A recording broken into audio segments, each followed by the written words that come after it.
Essa atualização, que é a 4.25.1, né? Então, aqui a agenda do webinário, nós vamos falar primeiro dessa versão 4.25.1 e depois alguns comentários. Eu coloquei nesse título meio poético, reflexões, mas na verdade são só alguns comentários após o quarto curso que aconteceu no mês passado, de atualização, né, na FAPESP. Essa versão, então, 4.25.1, ela é uma atualização pequena, por isso que ela tem esse ponto 1. Na verdade, não é...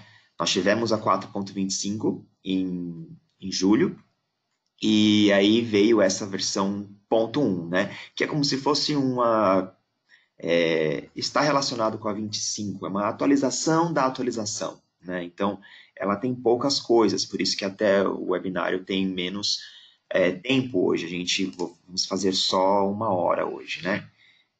Então, cadê aqui o arquivo para mostrar para vocês? Aqui.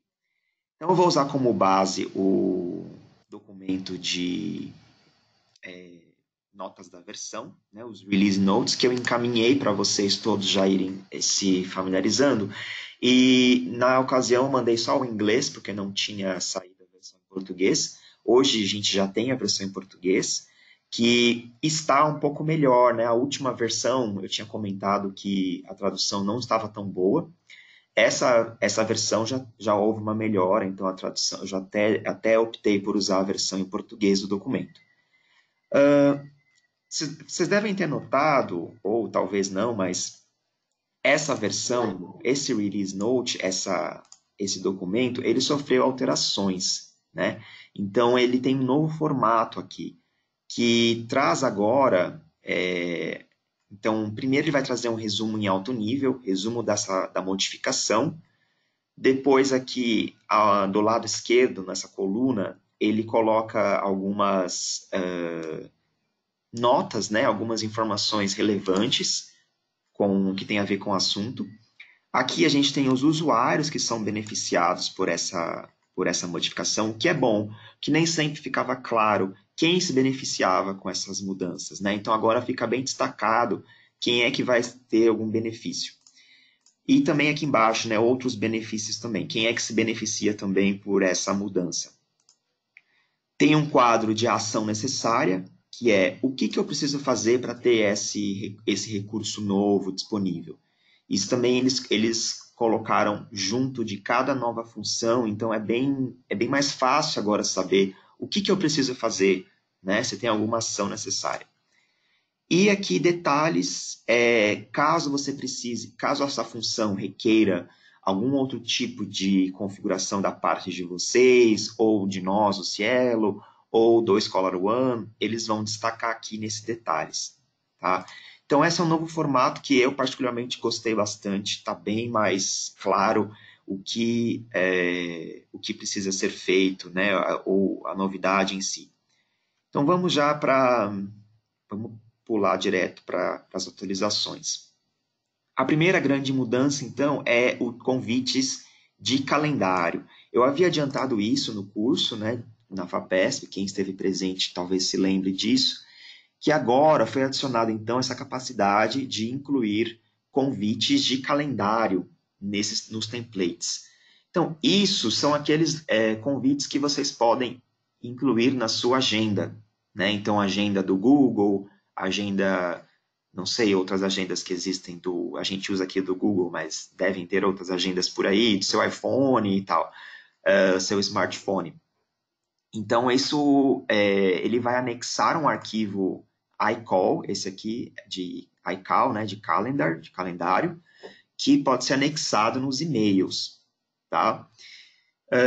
Então, aqui tem até uma nota, é um arquivo esse ponto iCal aqui, que vai ser anexado. Então, quem vai se beneficiar disso? Basicamente, editores e administradores, mas também avaliadores e os autores. Tá? Não é necessário nenhuma ação, porque isso já está habilitado. Porém, existe sim algumas coisas que vocês precisam fazer para que isso fique de fato ativado, mas já está disponível para todo mundo. Porém, ó, consulte observações. Tem algumas observações. Então, para que funcione isso, você precisa primeiro marcar, aqui vai ter uma coluna, né, chamado eCall, aqui, eCall, nos e-mails. Então, os e-mails que vocês gostariam que fosse anexado esse arquivo do eCall aqui, é só marcar, né, ticar aqui. Mas o trabalho não termina aqui. Fora isso, você precisa se certificar de que alguma dessas tags aqui, ó, estejam incluídas no e-mail. Então, quais são essas tags? Author due date, que é o prazo que o autor tem. Review task due date, que é o prazo que o avaliador tem. Task due date, que é o prazo da tarefa. E essa quarta e quinta, essa quarta se refere a artigos convidados, né, o stub, e essa aqui também, artigos convidados, mas vocês não usam, tá? Esse topic aqui. Isso eu deixei, faz parte do documento, mas não se aplica periódico Cielo, então vocês não vão precisar usar. Então, assim, normalmente, muitos e-mails já carregam essas tags. Vocês não precisam incluir novamente. Agora, caso vocês marquem esse iCall e esse e-mail, o modelo não possuir essa tag, não vai funcionar. Então, precisa ter, é um conjunto das duas coisas. Você tem que tanto marcar essa função, essa opção aqui, e garantir que uma dessas tags esteja inclusa. Daí, claro, cada tag vai dizer respeito a um tipo de e-mail específico. Então, se for um e-mail de um lembrete de um prazo que o autor tenha, então você tem que certificar de que é essa tag que esteja incluída. Se for um e-mail que é para o parecerista, então você tem que certificar de que é essa tag review task que esteja inserida, né? Essa aqui, task date, ela é mais genérica, geral, assim. Então ela vai dizer respeito à tarefa como um todo, seja ela qual for. Então, como eu falei, já tem muitos e-mails que já carregam essas tags, vocês não vão precisar incluir de novo. Mas é bom sempre se certificar, olhando aqui no Modify, de que essa tag, uma dessas tags esteja inserida nesse e-mail. Então, como isso vai aparecer para a pessoa que receber esse e-mail? Então, isso vai, a partir do momento que ela clica nesse arquivo do eCall e ela insere esse compromisso na agenda dela, vai ser inserido um evento transparente de dia todo na agenda dela. Tá? Então, não é que vai colocar lá no horário específico. Não. Ele vai marcar como um evento que dure o dia todo e ele vai ser transparente no sentido de que o usuário continuará disponível. Né? Você não vai marcar como se estivesse ocupado nesse dia. Você vai poder ter outros compromissos, não vai entrar em conflito na sua agenda, mas ele vai incluir no seu calendário, na sua agenda, como um evento de dia todo e livre, tá? Daí existem dois lembretes enviados 12 e 6 horas antes do prazo. E se vocês incluírem, porventura, mais de uma dessas tags em um mesmo e-mail, vários eventos vão ser gerados, tá? Então, é bom ter isso em mente, que ele vai anexar vários arquivos e vai também gerar vários eventos, um para cada tag. Aqui é como vai aparecer no calendário desse indivíduo. Então, o assunto vai ser igual ao e-mail, o nome do anexo vai ser isso aqui, data de conclusão do autor para o periódico tal. O conteúdo desse compromisso vai ser esse aqui, né? Um prazo da tarefa está próximo, efetue login no sistema, parará. E aí tem o nome do periódico, URLs, título, ID. Então, ele vai incluir um texto de conteúdo nesse compromisso, e esses textos vocês conseguem ver aqui quais são, tá? Então, essa é uma funcionalidade que serve para trazer um pouco mais de, como dizer, para facilitar, né, as pessoas a receberem mais lembretes, porque nunca é demais para algumas pessoas. Então, é mais uma forma de... Isso foi uma coisa que foi pedido muito no Scholar One Ideas e que agora eles inseriram.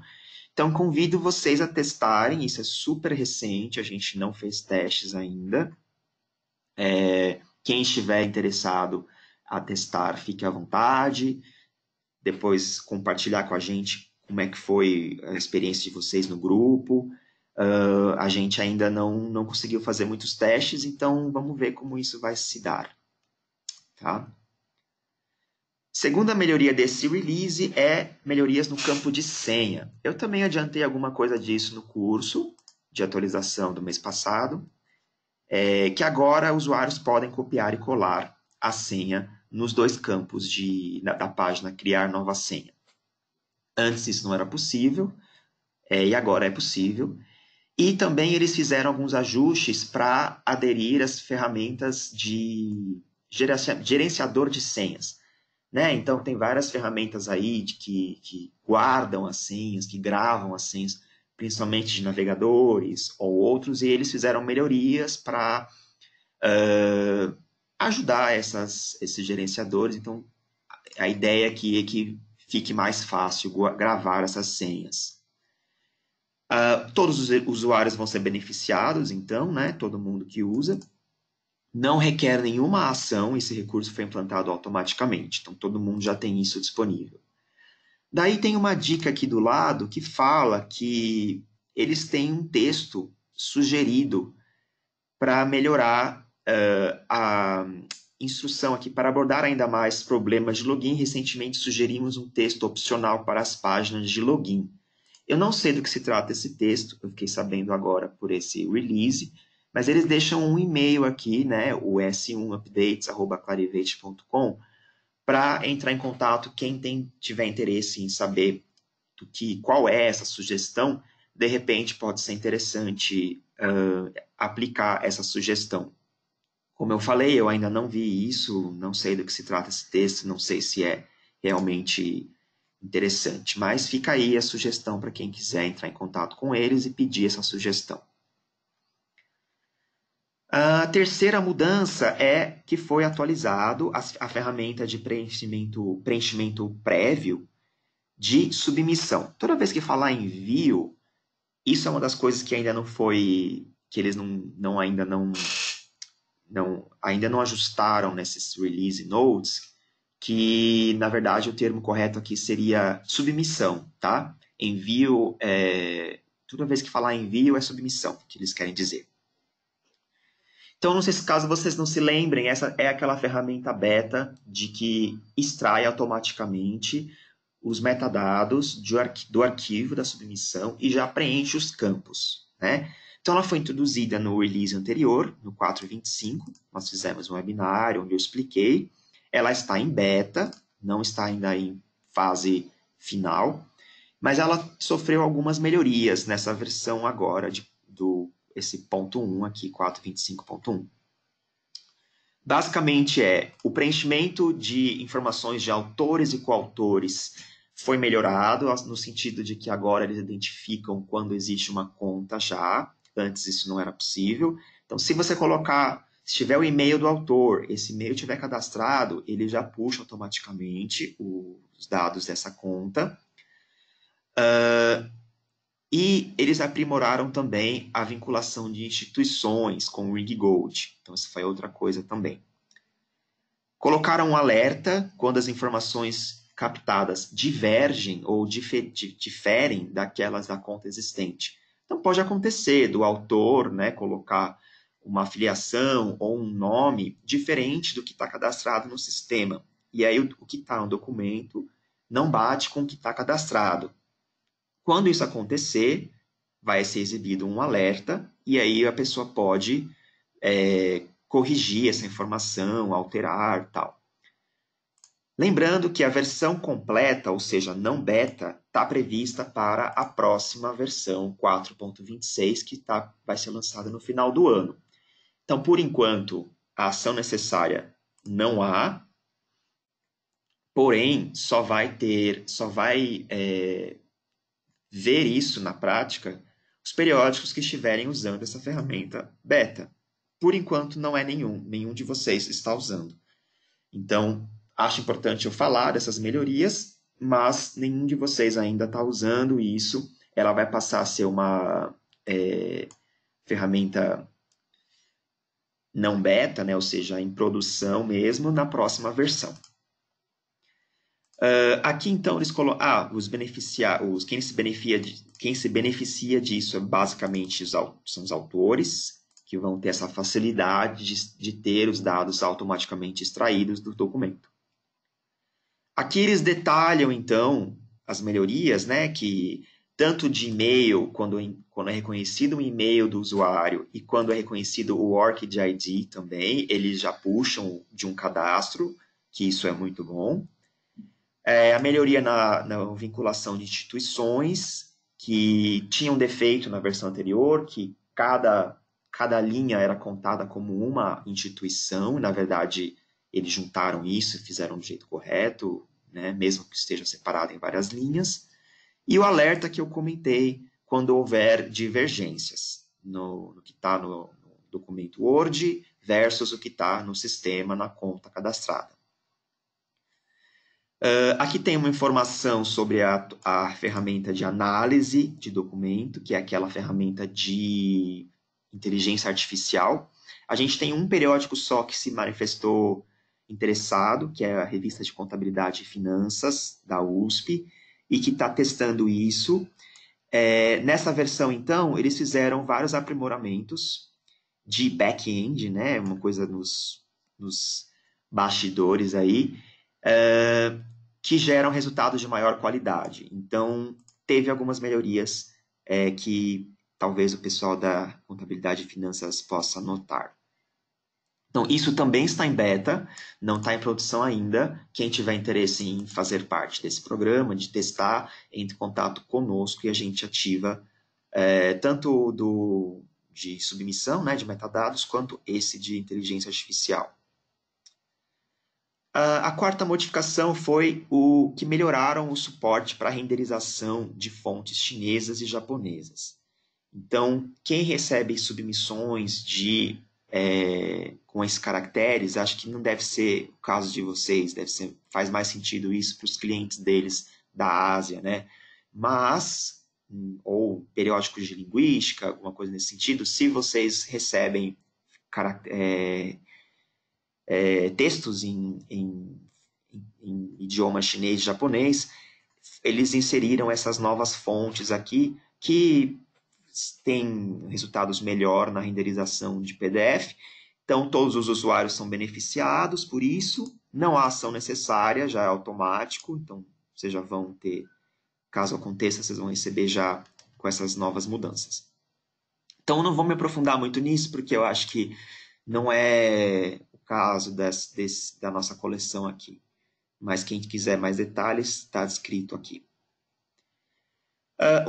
A quinta modificação também não diz respeito muito a vocês, porque é para quem está usando o serviço web, né, os web services do ScholarOne, que basicamente quem usa esses web services, a API do ScholarOne foi compatibilizada está conforme agora com as conformidades do GDPR, que é aquela lei de proteção geral, lei geral de proteção de dados, né?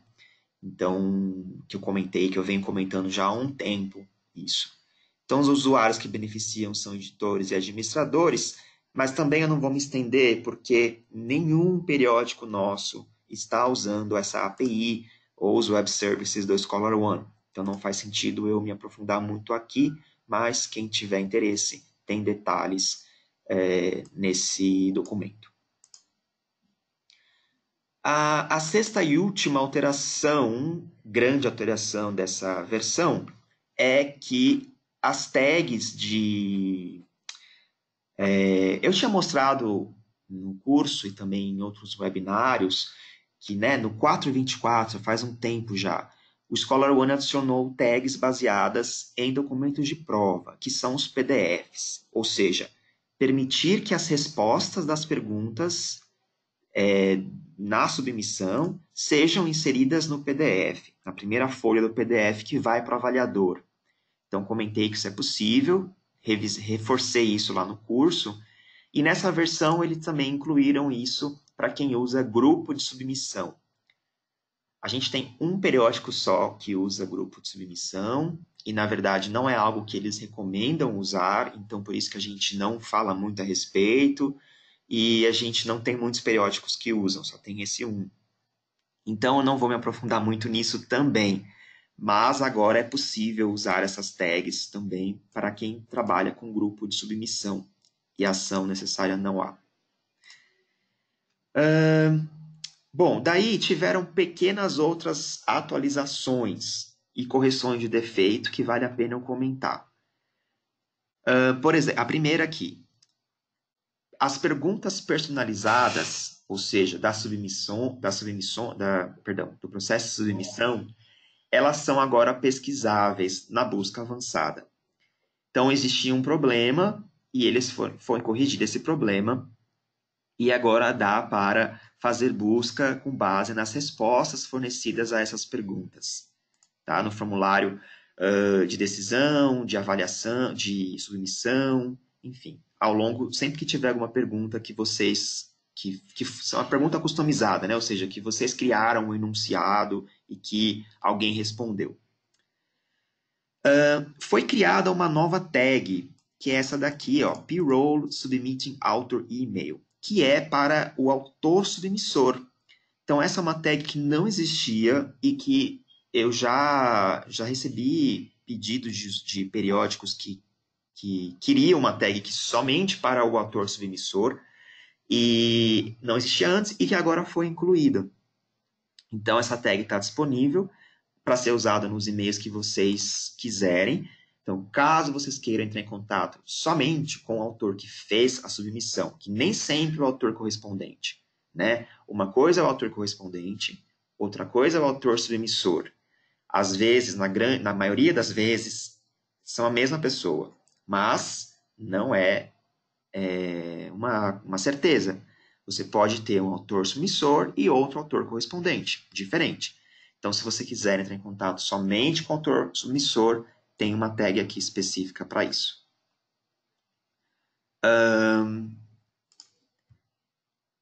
Aqui, exibição aprimorada da ferramenta de conversa, que está traduzido errado, né? De conversação, discussão, eu não sei como foi traduzido isso no português, mas é aquela ferramenta conversation, né? Que é aquela aba que está disponível nos artigos que permite a conversa entre os membros da revista. Então, tinha um problema de quebra de linha que afetava a exibição no Chrome, né? Então, isso foi corrigido. Então, quem utiliza essa ferramenta e talvez tenha notado esse problema, foi corrigido nessa versão. Depois, por fim, teve uma melhoria aqui.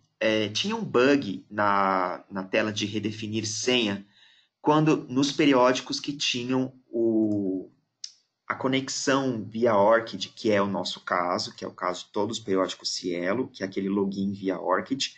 Quando um usuário pedia para redefinir senha e ele apertava a tecla Enter ao invés do botão continuar, isso dava um erro, né? Muitos de vocês entraram em contato e a gente reportou isso e disse que ia ser corrigido em breve, então foi corrigido. Então agora a pessoa pode apertar o Enter, que não vai dar o problema. Então era um caso bem específico, na tela redefinir senha, em periódicos que tinham o ORCID, a conexão segura do ORCID ativado, que é o nosso caso. Então dava esse problema, agora não dá mais. Tá?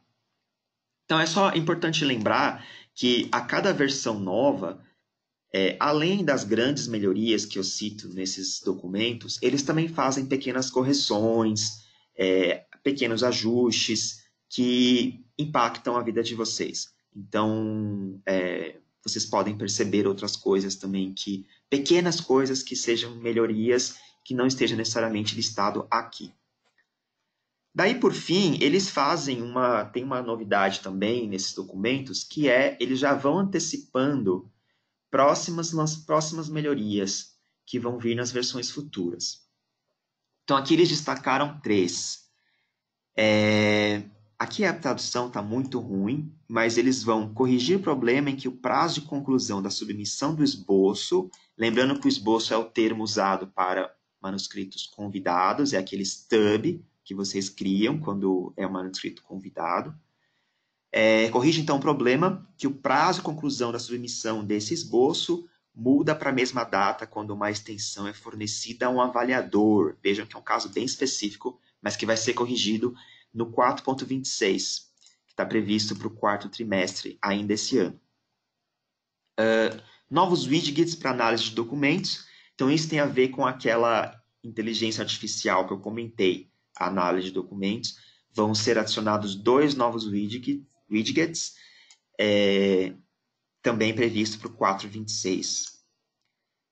E atualizações do Ring Gold, que é, né, aquele registro de instituições, para preservar informações de endereço existentes. Quando usuários ou administradores atualizam uma entrada Ring Gold não conectada, ou seja, que não está na lista, o endereço de rua não será mais removido automaticamente. Eu acho que tem algum problema de tradução aqui, mas eu acho que isso quer dizer assim, às vezes quando você coloca alguma instituição, ele substitui o endereço ou ele remove automaticamente o endereço e você tem que colocar de novo. Então é uma correção de bug também que vai ser feito. Também para o 4.26, tá? Não quer dizer que essas sejam as únicas, né? Vão ter outras coisas também, mas eles já vão antecipando o que vai ser corrigido. Caso vocês estejam enfrentando algum desses problemas ou estejam esperando alguma dessas questões aqui, isso vai ser atualizado em breve. Então era isso de mudança. Vejam que não é um release muito longo ou muito significativo, até porque, já como foi adiantado, era uma versão eles chamam de versão de construção, né? Assim, que é relacionada à última versão, não é uma versão propriamente dita. Então eu vou ver se recebemos perguntas, que a Carolina aqui estava marcando. Recebemos só uma, porque já realmente foi um release bem simples, né? Então, a Ivone Cabral, da Escola Naneri, pergunta: para o sistema Scholar One, qual é a diferença entre o autor submissor e o autor correspondente? O autor submissor é quem efetua a submissão, de fato. Ele não é... Existem três coisas, tá? Nós temos vou até abrir nós temos o agente submissor, nós temos o autor submissor, nós temos o autor correspondente. O agente submissor é aquela pessoa que não é nenhum dos autores. Ele não é um autor do artigo. E ele está submetendo o trabalho. Tanto que quando ele submete, o nome dele não aparece dentre os autores. Ele só é a pessoa que fez a submissão. Tá? Então, isso é o agente submissor.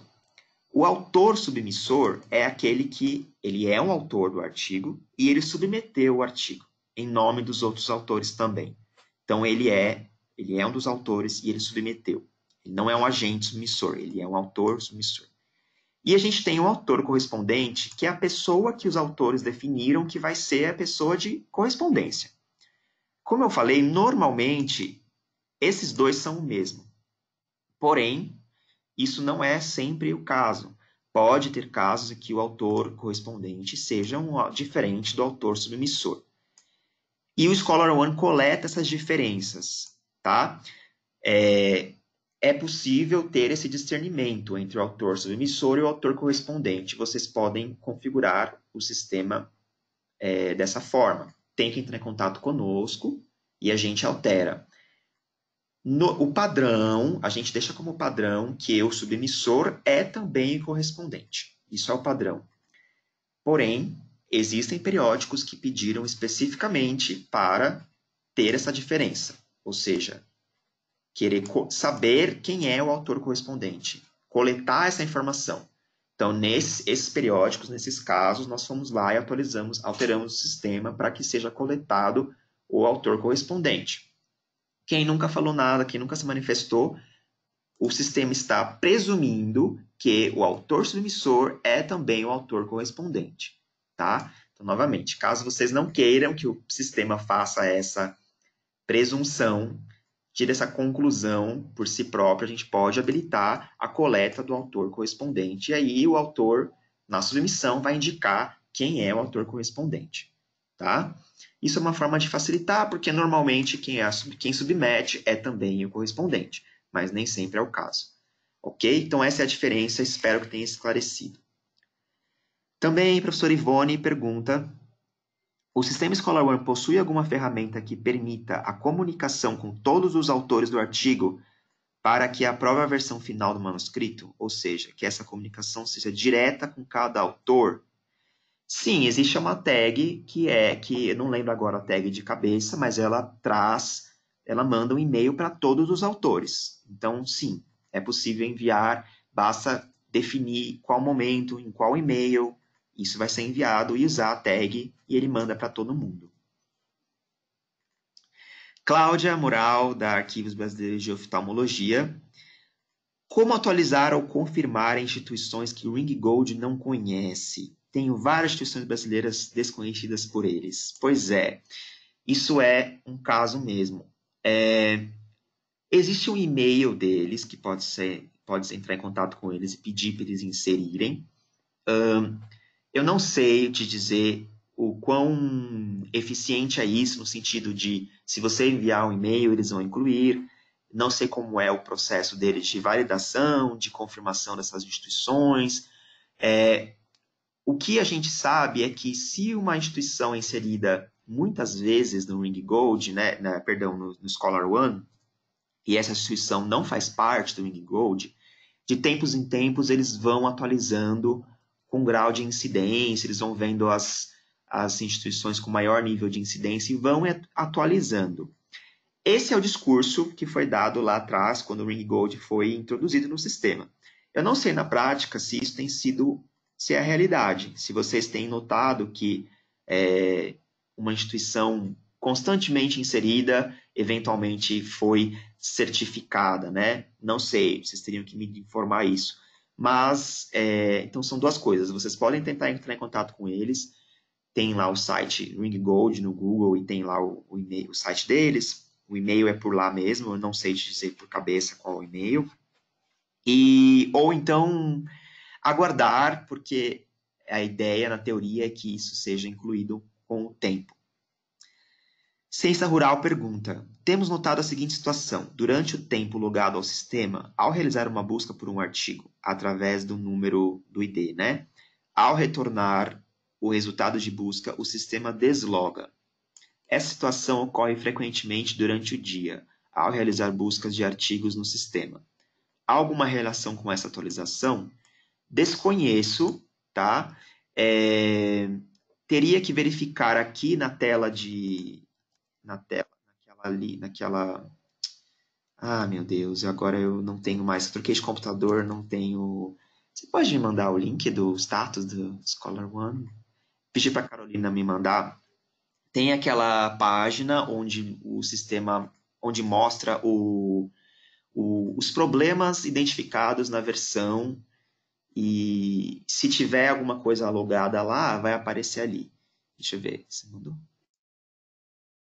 Ah, pelo chat, tá. Então, essa página aqui, deixa eu abrir no outro navegador. Essa página que eu coloquei também falei dela no curso também, então tem o link nas apresentações do curso, quem quiser acessá-la. Ela mostra os incidentes associados ao release 4.25.1. Não tem nada falando de busca aqui, tá? Então, de repente, talvez seria interessante a gente reportar isso. Certifiquem-se só que vocês não estejam usando o botão de voltar, porque você falou assim, ao retornar o resultado, né? Então, acho que vocês não devem estar fazendo isso, vocês são usuários experientes, mas, enfim, não usem o botão de voltar, porque ele pode deslogar mesmo. Se não, se vocês estejam voltando através do botãozinho lá de modificar a busca, voltar para os resultados da forma correta e esteja deslogando, e se isso começou a acontecer depois dessa última versão, que foi na semana passada que eles lançaram, acho que vale a pena entrar em contato com eles, abrir um chamado informando o problema, e aí eles podem investigar mais a fundo, tá? Edemar, da Pesquisa Agropecuária Brasileira. Depois do manuscrito estar em análise e se for necessário trocar o autor correspondente, é possível fazer? Sim, é possível lá nos metadados da submissão, tá? Então, quando vocês editam os metadados, onde vocês incluem autores, é possível. Contudo, isso só vai ser possível se vocês tiverem o que eu comentei aqui, já fechei, de ter essa diferença entre o autor correspondente e o autor submissor, tá? Eu não lembro de cabeça se o site da Pesquisa Agropecuária Brasileira está fazendo essa distinção. Pode ser que o sistema esteja entendendo que o autor submissor é também o autor correspondente. Se for o caso, não vai ter como alterar isso, porque você vai ter que mudar o autor submissor, tá? Então, mudar o autor correspondente só é possível para sites de periódicos que coletem essa informação, tá? Onde existe um autor correspondente e existe um autor submissor. Pode ser a mesma pessoa, pode ser diferentes. No caso de que os dois é a mesma pessoa, eu não sei dizer se é o caso de vocês, a gente pode investigar isso depois, manda um e-mail, a gente vê isso. Se for o caso onde o submissor é também o de correspondência, não dá para trocar, a não ser que você troque o submissor, tá? Que, consequentemente, você vai estar trocando também o correspondente. Bom, eu vou deixar aberto aqui o documento de perguntas, porque a gente tem ainda a segunda parte da agenda, que é as reflexões pós quarto curso. Tá? Bom, gostaria de novamente agradecer todo mundo que esteve lá, foi muito bom, muito proveitoso. A gente recebeu muitos elogios e feedbacks por e-mail, muito importante para a gente isso. Queria informar para quem não esteve presente e que esteja assistindo esse webinário que as apresentações já estão disponíveis no site, vou deixar aqui o endereço, o site do evento, na parte de programa, estão lá todas as apresentações, e também para quem veio e quem não ficou sabendo que está disponível, já está disponível, tá? A gente recomenda que vocês vejam, principalmente quem não esteve presente, para que vocês tenham acesso às nossas recomendações feitas lá no dia. Daí a gente enviou uma pesquisa de satisfação, que a gente obteve 50 respostas, que foi 41% do público que esteve presente mesmo, né? E aí eu queria mostrar para vocês essas respostas, acho interessante compartilhar. Então, deixa eu mostrar aqui. Agradeço a todos que responderam, inclusive, aproveitando. Então, a gente perguntou, primeiramente, o dia mais indicado para fazer esse curso e está ganhando ainda sexta-feira, né? Então, sexta-feira continua sendo a maioria, bem próximo de quinta ali. Então, a gente pretende manter esse dia, sexta-feira, como o dia para fazer esses cursos. Daí a gente perguntou também o grau de interesse de vocês pelos painéis, né? O que vocês mais gostaram, assim. E aí, com 5 aqui é o mais alto, né? O que vocês tiveram mais interesse, o 1 mais baixo e 5 mais alto. Então, é representado na cor laranja. Então, a gente vê que a parte de profissionalização é bem... as boas práticas, as dicas, é uma questão que vocês têm muito interesse. Seguido dali, a gente tem o panorama geral, que a gente faz uma retrospectiva do que foi lançado. A parte do Publons também foi teve muito interesse. E, de uma forma geral, né, a gente vê aqui que tem bastante laranja. Todo o programa foi muito bem avaliado, né? E o número 4, que é o azul, que tem o interesse, ou seja, o segundo mais interessante, assim, também aparece bem presente em todos os itens do programa. Então, a gente vê isso com muito bons olhos, quer dizer que está tendo uma satisfação muito boa, assim, né, o programa que a gente está oferecendo para vocês. Daí a gente pediu para vocês priorizarem, por ordem de preferência, as razões pelas quais vocês participam desses eventos. E, primeiramente, mas quase empatado ali com... a gente tem esclarecer minhas dúvidas e descobrir outras maneiras de fazer, de executar minhas tarefas, saber como fazer o que eu já faço, né, de outras formas. Tá? Descobrir novidades também aparece em terceiro, e encontrar outros usuários. Né? Então, isso é importante a gente saber qual é a expectativa que vocês têm com relação ao curso, para que a gente atenda essas expectativas de vocês, para que vocês não saiam de lá frustrados. Na sua opinião, a gente perguntou também sobre a carga horária, se 8 horas eram suficientes. Então, a maioria bem esmagadora aqui diz que sim. Então, a gente vai manter esse formato também de 8 horas, a gente teve quase 90% dos respondentes concordando com essa carga horária. De um modo geral, se o curso respondeu às expectativas, a gente teve aqui 100%, 40% respondeu que 100% atendeu a 100%, e 60% respondeu, um pouquinho menos de 60%, respondeu que mais de 80%, ou seja, mais da metade de vocês, enfim, quase todo mundo, praticamente, 60, sei lá, 80, 90% por aí, respondeu que atendeu a mais de 80%. Isso é muito bom para a gente, muito bom mesmo. Tá? E perguntamos se você participaria de um possível quinto curso em 2020. Quase todo mundo aqui respondeu que sim. Então, isso também é ótimo para a gente. A gente está... pretendemos fazer, então, um quinto curso, que para nós, né, tendo demanda, a gente vai fazer. Também recebemos muitos comentários, eu não coloquei aqui, mas a gente já está levando em consideração os comentários de vocês, feedbacks por escrito, né, que alguns de vocês deixaram, e já estamos pensando em coisas para o próximo, levando em conta o que vocês falaram. Então, a opinião de vocês é muito importante para a gente. Então, obrigado mais uma vez aí por responder. E a gente espera que a gente se veja em 2020 no próximo curso. Bom, não temos perguntas mais aqui. E também a gente está chegando no horário. Bom, temos 15 minutos, mas eu deixei 1 hora para a gente ter essa gordura mesmo, esse espaço extra, se necessário. Quero agradecer, então, a presença de vocês hoje. É possível que a gente tenha mais um webinário até o final do ano, porque que está previsto a versão 4.26, como mostra aqui no final. Ai, meu Deus. Enfim, está previsto até o fim do ano, provavelmente em novembro ou dezembro. Então, é provável que a gente faça mais um webinário antes do final do ano. Tá? Isso vai estar disponível no YouTube ainda hoje.